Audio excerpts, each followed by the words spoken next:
सर्वे भवन्तु सुखिनः, सर्वे सन्तु निरामयाः, सर्वे भद्राणि पश्यन्तु, मा कश्चित् दुःखभाग् भवेत्। ओम शांति शांति शांति। बीमार आदमी को दवा और डॉक्टर से इसी तरह से जैसी जैसी आवश्यकता उस तरह के सामान से वो समस्या हल होती। अध्यात्म इस समस्या का समाधान। क्यों हम कथा सुने, क्यों हम पढ़ें? वैज्ञानिकों ने हमें बहुत कुछ खोज कर दिया, उसका हम लाभ उठाते हैं। कथा का क्या लाभ है? जब मन हमारा दुखी होता है तो हम टीवी के सामने भी तो बैठ जाते हैं। अभी अभी एक बात सुन रहे थे, प्रसंग बस इसको हम दोहरा देते हैं कि जब आपका मन परेशान हो तो पुस्तक पढ़ने लगो और कैसेट सुन लो। तो जब भी हमें कोई दुख होता है तो अभी भी कुछ न कुछ तो करते हो। तो कुछ दुख आते हैं जाते हैं, थोड़ी देर में अपने आप भी चले जाते हैं। हमने तो अपने को अध्ययन किया कि कभी गुस्सा आता है, बहुत पहले भी आता था जब हम गुरुदेव के पास नहीं गए थे, जब समझो ज्ञान की बातें नहीं आती थी, तो सब बचपन में दुखी हुए होगे, रोने लगे होगे कभी न कभी। फिर रोते ही रहे हो कि अपने आप फिर धीरे धीरे रोना बंद हो जाता। ऐसा कोई नहीं बच्चा कि वो रोता ही रहे। शुरू में यदि लोग रोने को मना करें तब भी बंद नहीं करता, तो धीरे धीरे रोना बंद हो जाता। इसी तरह किसी की मृत्यु में परिवार के लोग रोते हैं, फिर रोना बंद करते हैं, फिर थोड़ी देर बाद रोने लगते हैं, फिर कोई आता है तो फिर रोने लगते हैं, धीरे धीरे रोना बंद हो जाता है। उनको कोई गीता पढ़े हैं वही रोना बंद करते हैं ऐसा नहीं। जिन्होंने रामायण सुनी है वही रोना बंद करते हैं ऐसा भी नहीं। हमने देखा हर रोने वाला कुछ देर के बाद रोना बंद कर बिना किए धीरे धीरे। और भी हर दुख की यही बात है और हर सुख की भी यही बात है। कभी रिजल्ट आया, पास हुए, बहुत खुश थे, एक आदमी बड़ी खुशी, फिर पास तो हुए हैं पर उतनी खुशी नहीं रहती। वो खुशी प्रकट हुई तो धीरे धीरे समान रूप में आ जाती। अभिप्राय ये है कि कोई दुख टिकता नहीं है, अपने आप भी खत्म होता है।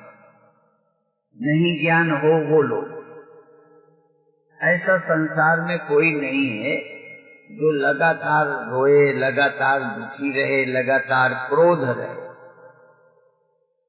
क्रोध आएगा अब धीरे धीरे कम होना शुरू हो।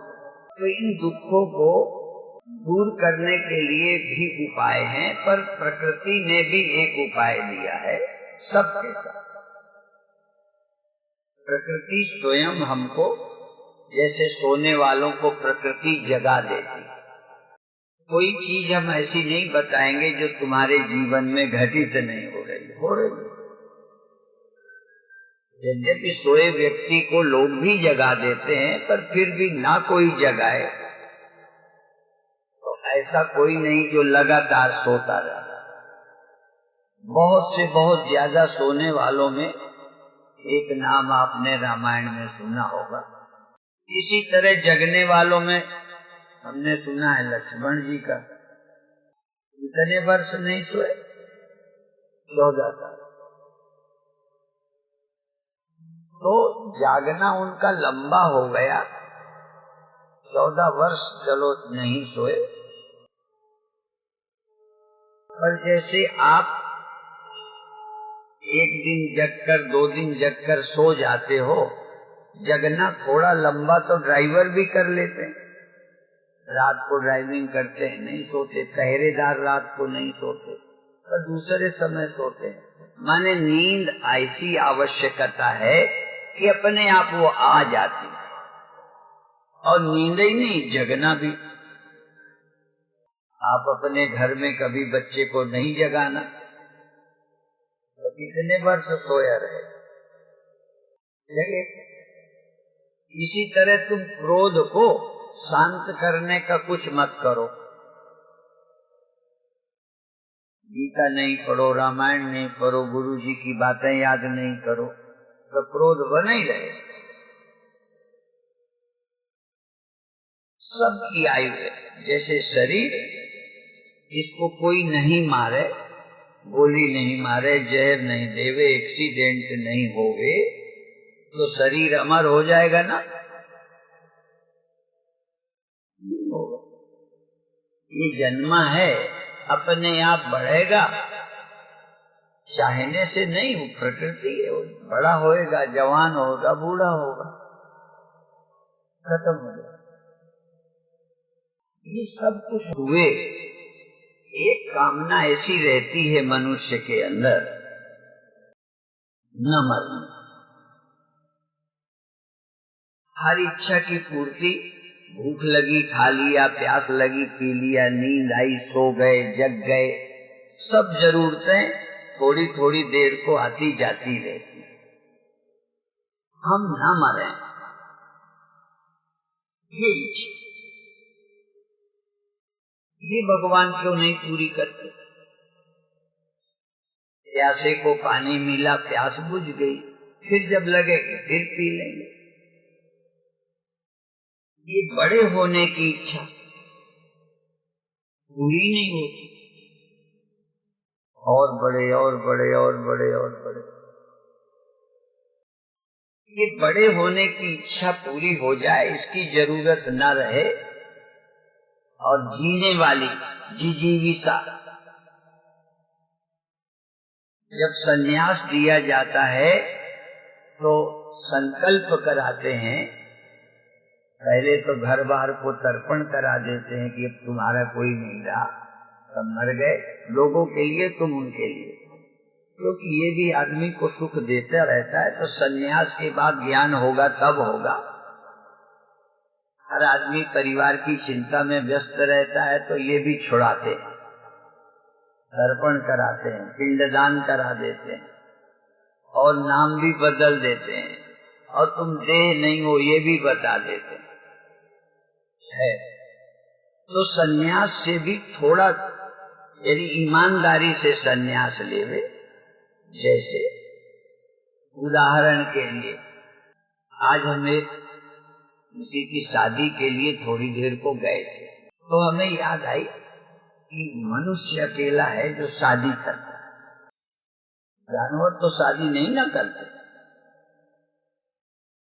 जानवर शादी भी नहीं करते, बस सृष्टि पैदा करते हैं।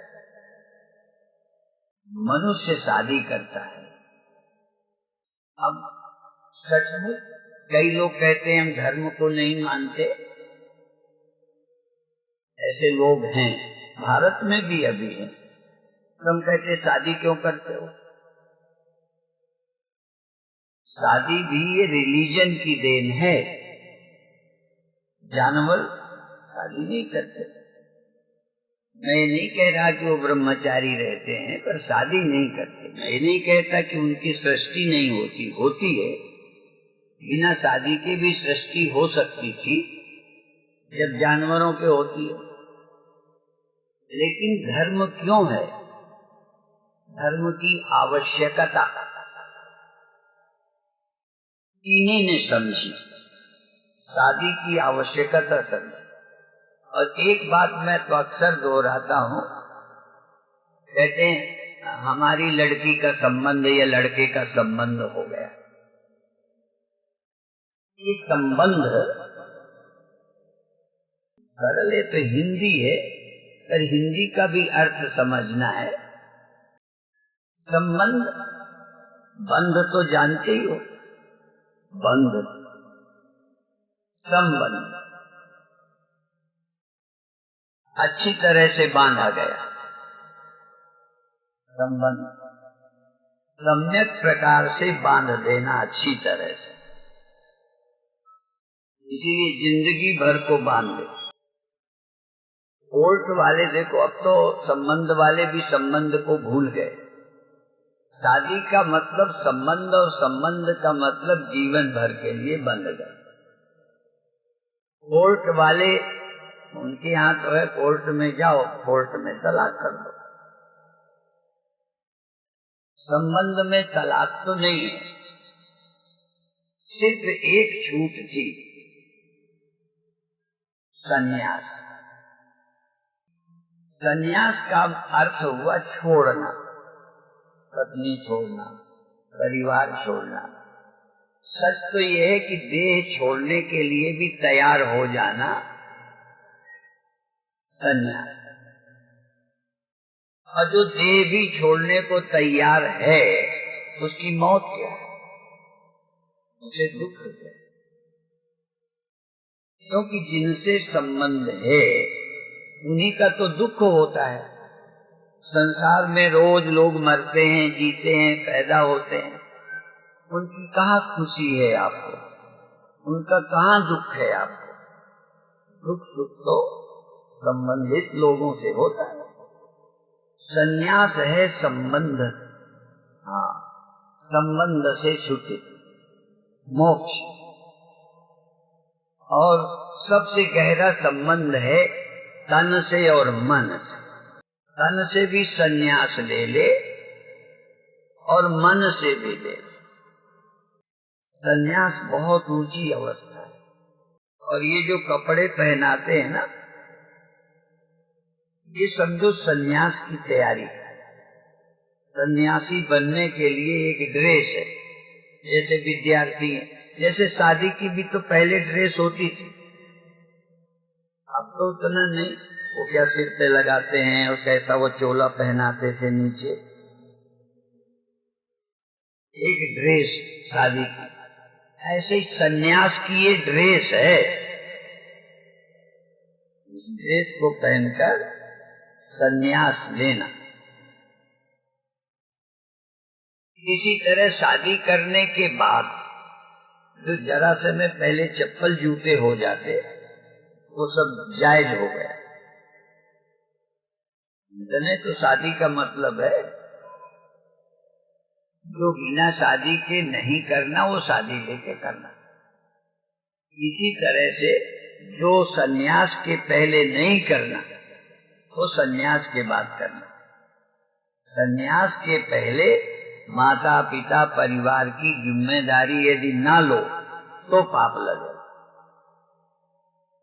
तो यदि आप परिवार का ख्याल ना करें तो लोग कहेंगे कैसे दुष्ट हैं, बूढ़े माता का ख्याल नहीं, पिता का ख्याल नहीं, फला का ख्याल नहीं।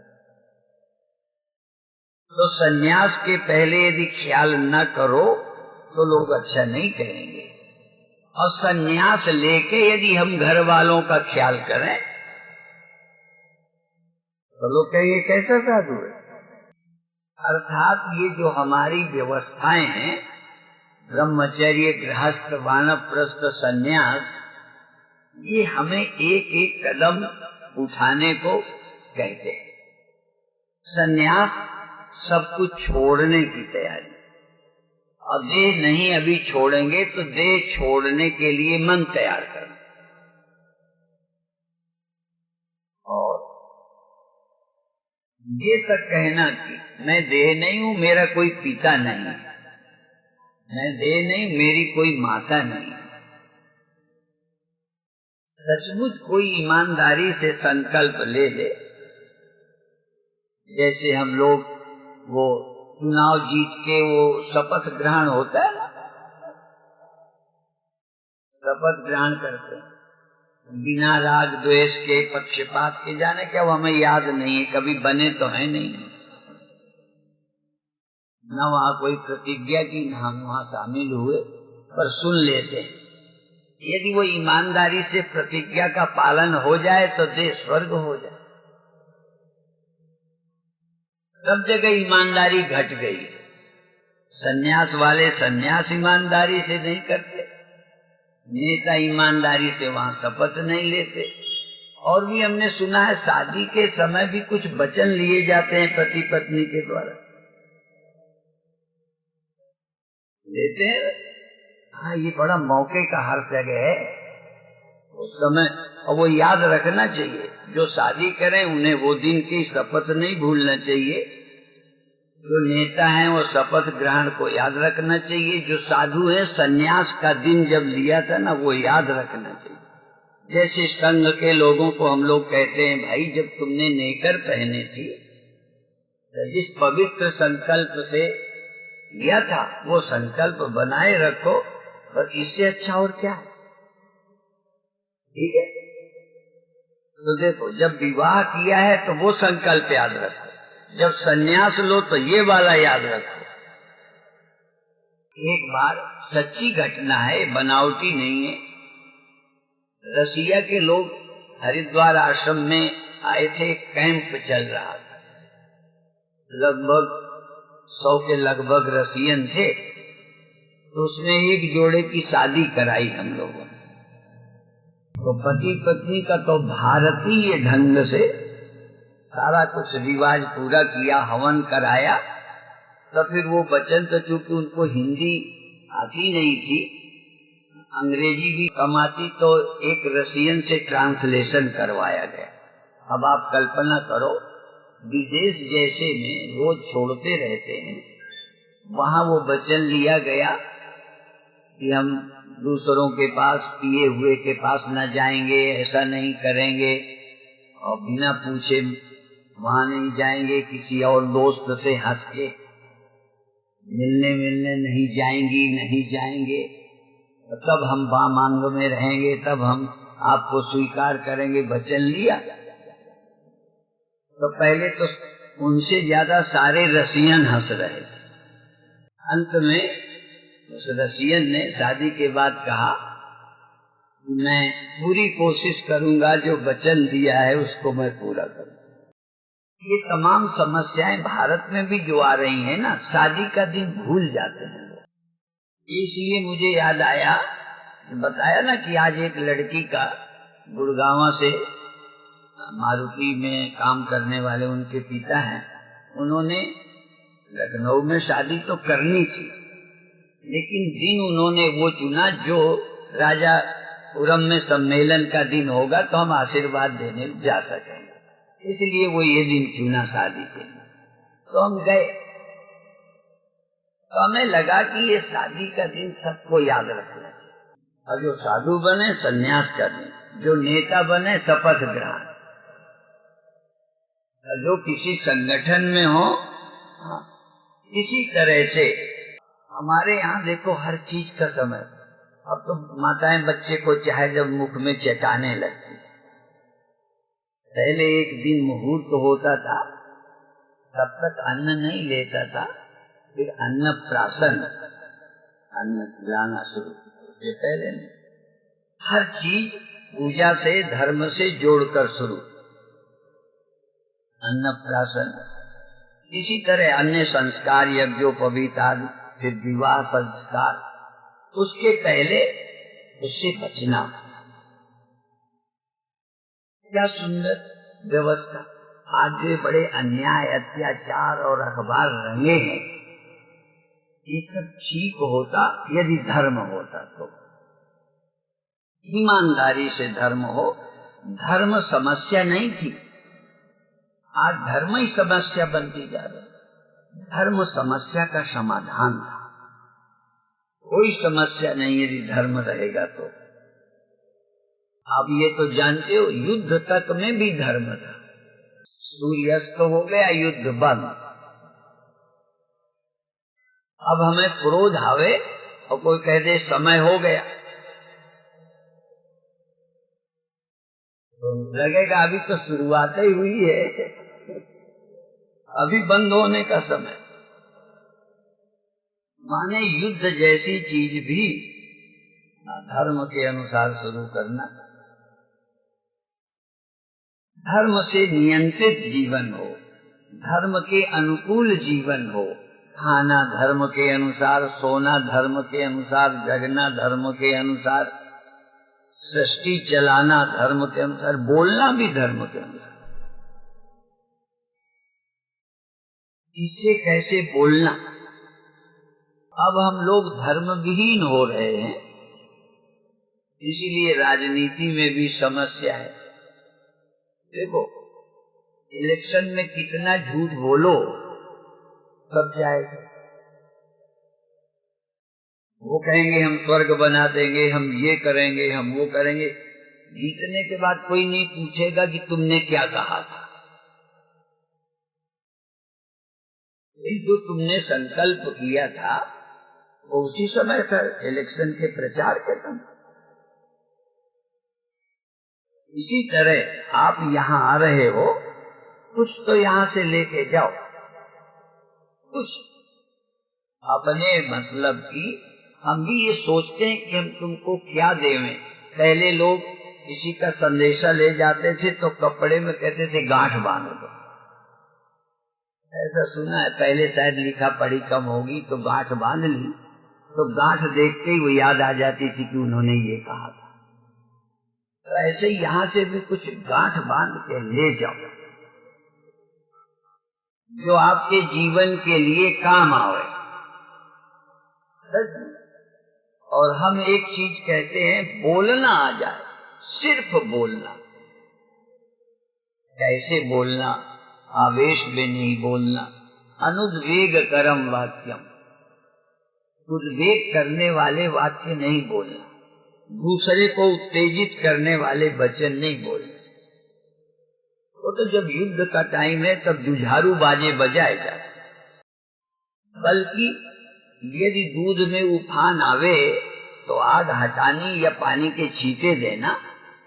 तो इसी तरह हमारी तैयारी चाहिए, किसी को उद्विग्न नहीं करना और किसी से उद्विग्न नहीं होना। ये धीरे धीरे अपने जीवन में, और बोलना बहुत समान। ये याद नहीं रहते, वैसे भी थोड़ा उम्र और दूसरे थोड़ा ब्रेन का तो याद नहीं रहता, पर ये याद कि बोलो वचन संभाल कर बोलो। वचन के कोई हाथ पैर थोड़ी है, वचन तो वचन है। पर एक वचन घाव हो किसी के तो मल्हम का काम करे। किसी को घाव लग गया हो तो मल्हम का काम करेगा। और एक ऐसा है कि यदि घाव न हो तो घाव हो जाए। बाण तो सुना ही है ना, ये बाणी भी बाण से कम थोड़ी है। वाणी के बाण से किसी को न बेधे। और जैसे बाण होता है ऐसे ही डॉक्टर के भी हथियार होते हैं, वो भी चीर फाड़ करता है। तो ये वाणी के बाण से भी हम दूसरे के ऑपरेशन करके स्वस्थ कर सकते हैं वाणी द्वारा, और इतना घाव कर सकते हैं कि उसकी सारी शांति चली जाए। इसका प्रयोग धर्मानुकूल करो। जिसको जैसे बोलना चाहिए बोलो, जिसको जैसे देखना चाहिए वैसे ही देखो। बहन देखो, माँ देखो। अब देखो, मेल और फीमेल, स्त्री और पुरुष तो जानवर भी देख लेते, पर हमको स्त्री में भी कितना भेद बना दिया। भारतीय संस्कृति ने भेद बनाया। देखो, स्त्रियां सब है, पुरुष सब। उसमें देखो धर्म ने कहा ये भाई है, सकल आदमी की और वो भाई है। सकल आदमी की वो पिता है, सकल आदमी की वो बेटा है। ऐसे ही नारी में चाचा, इसी तरह नारी में बहन है, माँ है, मौसी है, नानी है, और कितने हैं। और उन्हीं में से एक पत्नी है, पति है। अब जिसको धर्म ने पति बताया, पत्नी बताया, उसी को देखो, पति पत्नी, सबको नहीं। इसीलिए भारत ही एक ऐसा देश है जहाँ पत्नी को केवल पत्नी नहीं कहते, धर्म पत्नी कहते हैं। क्योंकि जो जन्म से होता है उसे धर्म लगाते नहीं। जैसे भाई जन्म से है तो कहोगे धर्म भाई है, भाई है। पिता को धर्म पिता कहोगे, धर्म पिता उसे कहते हैं जो बीच में बनाते हैं, धर्म पिता। तो जन्म से भाई होते हैं, जन्म से पिता होता है, जन्म से बहन होती है, पर पत्नी तो जन्म से होती कोई नहीं। जन्म से पत्नी होती है क्या? इसलिए बीच में बनाई जाती है, इसलिए उसको धर्म पत्नी को। तो जिसको धर्म ने पत्नी बनाया बस वही है, बाकी और सब तुम्हारी पत्नियां नहीं है, धर्म पत्नियां नहीं। ये सारी सृष्टि को हमें नजर दी है। धर्म एक चक्षु देता है, धर्म चक्षु है, धर्म दृष्टि है, कैसे देखना। और अध्यात्म की तो बात ही कहें। अध्यात्म एक दृष्टि देता है कि तुम देह नहीं हो, अध्यात्म एक दृष्टि देता है कि तुम मन नहीं हो, अध्यात्म एक सचमुच दृष्टि देता है कि तुम चैतन्य आत्मा हो, जन्म मरण रहित हो। वो दिखाता है, देखने का ढंग देता है। इसलिए अध्यात्म चक्षु, भगवान ने भी गीता में कहा, दिव्यम ददामि ते चक्षु पश्य में योगमैश्वरम। जब तक भगवान की दी, ग्रंथ की दी नजर ना हो, हम भगवान को देख ही नहीं सकते। कई लोग कहते हैं हमें भगवान नहीं दिखता, तो कई को तो बहन भी नहीं दिखती, अंधे हैं जिन्हें नहीं दिखती। तो ये दिखती किनको है? अच्छा, एक और बस कहानी मुझे याद आ गई है, तो वो विनोद की, पर है बड़ी मार्मिक। एक डॉक्टर आंखें बना रहा था, ऐनक बना रहा था। तो डॉक्टर ने उसे कहा कौन सा ऐनक चाहिए? कहने पढ़ने का। तो पढ़ने का ऐनक बना दिया। तो एक आदमी ने देखा, गांव का आदमी था, ये बड़ा अच्छा है, पढ़ने की ऐनक बना दिया, ये सब पढ़ने लगा। तो उसने कहा डॉक्टर साहब हमें भी पढ़ने का ऐनक बना दो। मैं चेक किया, अक्षर तो नहीं, उन्होंने 0 दिखाया और दिखाया और 2 दिखाया, 1 दिखाया और आकार, क्या तुम्हें कौन सा आकार दिखता है? तो देख करके ऐनक बना दिया। अब ऐनक जब लगाया और अखबार, तो पढ़े न पाए। ये विनोद के साथ बड़ी गहरी बात है। अब वो ऐनक भी है, आंख भी है, क्यों नहीं पढ़ पा रहा? आप सब जान गए, वो पढ़ा ही नहीं। क्या लिखा है ये तो पढ़े लोग देख पाएंगे, ऐनक अकेले से थोड़ी पढ़ लेगा। तो जब हमारे मन के अंदर ये होता है कि ये का है, खा है, गा है, गा है, गा है, एक ही चीज ही है, तो हम पढ़ लेते। तो धर्म जिसको आंख बनाएगा उसी को बहन दिखेगी, भाई दिखेगा, पिता दिखेगा, पुत्र दिखेगा, पत्नी दिखेगी, बाकी तो एक जैसे दिखेंगे। विदेशों में तो 2 ही चीजें हैं, अंकल और आंटी। तो ये जो इतना देखना है ये भारत में है। इसी तरह ये जगत है, बस इतना। ये मनुष्य है, अब मनुष्य में संत है, मनुष्य में देवी देवता हैं, मनुष्य में अवतार हैं, सकल मनुष्य की, फिर भी देखने का। अब आप लोग जैसे ये भी एक है कि लाल कपड़े देख के आप लोग संत हैं, महात्मा जा रहे हैं। अब ये क्यों दिखता है? जहाँ ये संस्कार नहीं हो तो नहीं देखेगा। तो भगवान देखने के लिए भी संस्कार चाहिए। जो उपनिषद पढ़ेंगे, गीता पढ़ेंगे, उनको भगवान देखना आ जाएगा। और परमात्मा आत्मा छिपा है हम सब के अंदर। धर्म के लिए भी छिपा का है, धर्मस्य तत्वम निहितम गुहायाम। धर्म का तत्व तो हृदय की गुहा में छिपा है, पर फिर भी एक सुविधा दे दी, जब तक अपने हृदय की गुहा का धर्म दिखाई ना पड़े तब तक के लिए एक सुविधा है, धर्म से तत्व नीतम गुहायाम। वो मुश्किल में पता चलेगा। इसलिए क्या करो, महाजनो येन गतः सपंथ, महान लोग जिस रास्ते से चलते हो उस रास्ते में तुम भी चलो।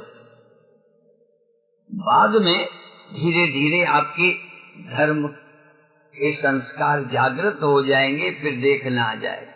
और हमारे ग्रंथों ने एक बात एक वाक्य में बता दी है, बहुत अच्छी। आत्मना प्रतिकूलानि परेशान न समाचरेत। ये वाक्य ये शायद विश्व की किसी संस्कृति में है कि नहीं मुझे नहीं मालूम, क्योंकि मैं तो अपने ही ग्रंथ पढ़ता हूँ। पर आपके लिए अपने धर्म ग्रंथ का ही अच्छा है, याद रख लो। धर्म क्या है? और कोई का हिंदू, मुसलमान, ईसाई, बात छोड़ दो। ये एक वाक्य सब में लागू हो सकता है ईमानदारी से। क्या नहीं करना, क्या अधर्म है और क्या धर्म है? कहते अपना आत्मना प्रतिकूलानि परेशान न समाचरे। जो तुमको अनुकूल नहीं है, तुमको बुरा लगता है, वो आचरण दूसरे के साथ ना करो।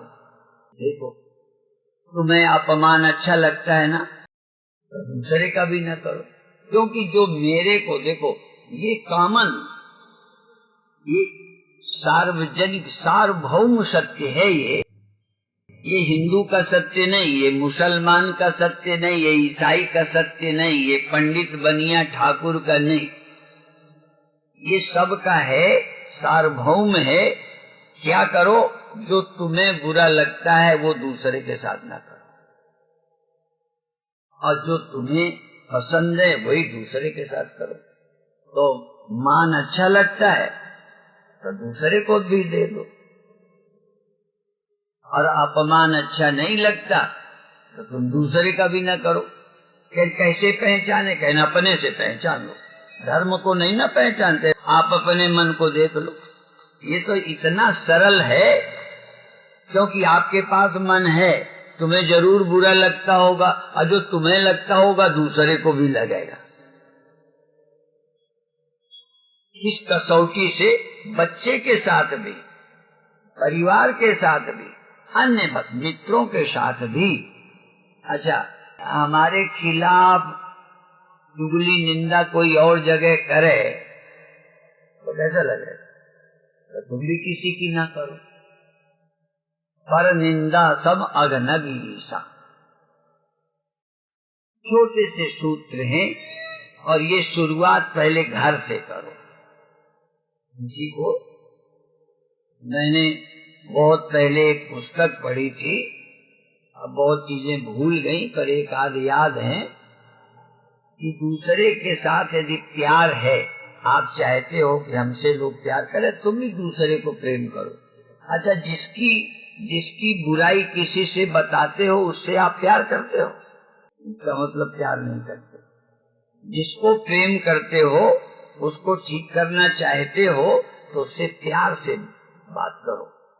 निंदा करके थोड़ी ठीक होगा, उसको तो अपमान लगेगा, बुरा लगेगा।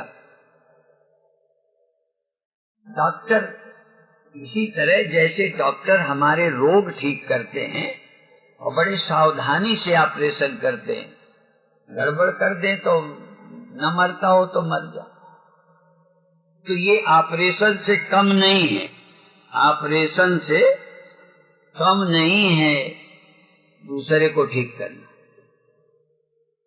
बहुत सदा हाथ हो, सदी वाणी हो, सदा जीवन हो, उससे प्यार हो, तो आप उसे बदल सकते हो, नहीं तो नहीं बदल सकते।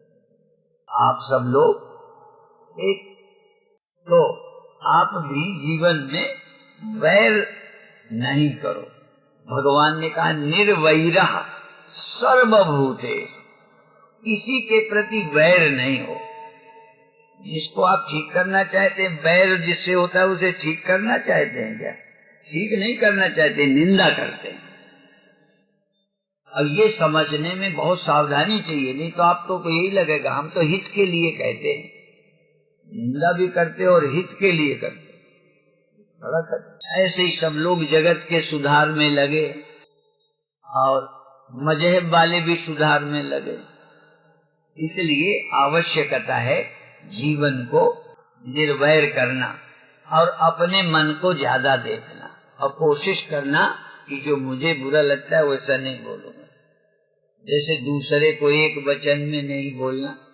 जिसको प्यार करते हो, छोटे बच्चे को तो बोलते हैं, पर सम्मान से बोलना। कई बार जिसको बहुत लोग सम्मान करते भी होंगे, आप कहेंगे अरे वो जाता है। हम लोग हिंदी में बहुवचन कर देते हैं सम्मान के लिए, अन्य भाषाओं में ऐसा नहीं है। हिंदी में बहुवचन में बोलते हैं, वो जा रहे हैं, है अकेले तो जा रहे हैं, आप जा रहे हैं, तो बहुवचन में। हिंदी में ये है कि सम्मान के लिए बहुवचन में बोलते हैं। और बहुत छोटा है, प्यार है, तो एक वचन में भी बोलते हैं। भगवान को, बहुत छोटे बच्चे को एक वचन में आप बोल सकते हो, ठीक है। भगवान को भी एक वचन में बोलते हैं, तू तक बोल देते हैं भगवान को। तो जिनके सम्मान की सीमा के पार हैं उनको कैसा बोलो। इसलिए भगवान को लोग, भक्त लोग कैसा भी बोल लेते हैं। पर ये जो बीच वाले, इनके साथ जैसा चाहो तैसा मत बोला करो, ठीक है। और अब आत्मा की बात 1 मिनट कर ले। आत्मा के जानने की प्रक्रिया क्या है? जिसे आप देखते हो उससे तुम अलग हो। जैसे रूप को देखते हो तो नेत्र उस रूप से अलग है, कान से शब्द अलग है तो सुनते हो। इसी तरह मन को आप जानते हो, कहाँ गया क्या हो, उससे आप अलग हो। ये ध्यान लाना है, क्योंकि ये तो समझ में आया, आसान है। मन यदि आपको मालूम पड़े तो वहां पर भी मन को आपने जाना, मन मैं नहीं हूँ, ये सावधान हो। इतना तो ज्ञान पहले से ही है कि ये हम नहीं, ये हम नहीं। इस देह के अलावा किसी को मैं नहीं आप मानते।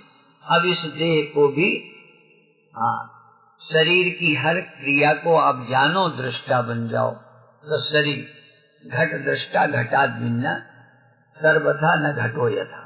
घड़े का देखने वाला घड़े से अलग। तो शरीर का दृष्टा शरीर नहीं है, मन का दृष्टा मन नहीं है। और यहाँ तक चित्त की वृत्तियां जो बार बार आती जाती बदलती रहती, उनको भी जानो। तो धीरे धीरे आपका मैंपन देह से, इंद्रियों से, मन से, बुद्धि से, तो बुद्धि के सहारे इन सब से हटो और बुद्धि से पार हो जाओ। बुद्धेर आत्मा महान परा। आत्मा बुद्धि से भी परे है, पर बुद्धि के द्वारा अन्य से अलग हो। यहाँ तक बुद्धि का साथ, फिर आगे बुद्धि साथ नहीं देती। फिर गुरु के वचन, शास्त्र के वचन का विश्वास करके ये मन है, इसका मैं साक्षी हूँ, ये चित्त वृत्तियां हैं, जागृत स्वप्न सुषुप्ति ये रोज होते हैं, इनका मैं साक्षी हूँ। और साक्षी साक्षात अपरोक्षात ब्रह्म, साक्षी साक्षात अपरोक्ष होने से ये ब्रह्म है। ब्रह्म के देखो और कोई अपरोक्ष नहीं। साक्षी से भिन्न यदि आप ब्रह्म को मानेंगे तो वो अपरोक्ष नहीं होगा, स्पष्ट नहीं होगा। तो दृष्टा साक्षी अपरोक्ष भी है और ज्ञान का विषय नहीं है। इसलिए साक्षी को ही ब्रह्म जान। साक्षी ब्रह्म स्वरूप है, नहीं भेद को गंध। राग द्वेष मति के धर्म तामे मानत अंध। इसलिए अपने साक्षी स्वरूप को जानो। अभी इतना कह के बंद करते हैं, बाकी चर्चा फिर